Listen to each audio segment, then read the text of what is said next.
இயற்கை எண்ணெயின் இன்றைய கொடை என்னெல்லாம் பார்த்தீங்கன்னா, செங்கரும்பு 2, ஒரு அன்னாசி பழம், 2 கொழுமிச்சை, அப்புறம் வந்து ஒரு 4 வகை மாம்பழம் மரத்துலேயே கனிஞ்சது. இன்னும் செங்காயாக தான் இருக்குது, 1-2 கனிஞ்சிருக்குது. ஒரு நட்சத்திர பழம், 2 வந்து முள் சீத்தா.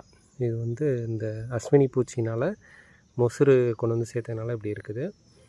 2 பப்பாளி, ஒரு 3 வெண்ணெய்ப்பழம், 2 வெள்ளரிக்காய், தம்பட்டை அவரை, அப்புறம் மரத்திலே கனிஞ்ச முந்தன் வாழை பழம், அப்புறம் கஸ்தூரி வெண்டை, அப்புறம் இது கொடிக்கிழங்கு வெத்தலைவள்ளியில், அப்புறம் ஒரு 6 வகை நெய் மிளகாய், அப்புறம் ஒரு காந்தாரி மிளகாய் அதுலேயே விதைக்காக விட்டது, லைபீரிய கத்திரிக்காய், லைபீரிய தக்காளி, எலுமிச்சை, லைபீரிய மணத்தக்காளி, சுண்டக்காய், அப்புறம் கொடித்தோடைங்கிற பேஷன் ஃப்ரூட், இது நல்ல ஒரு நார் மாங்காய், அப்புறம் இது வந்து காற்றுல சாஞ்ச ஒரு முந்தன் வாழைக்காய்.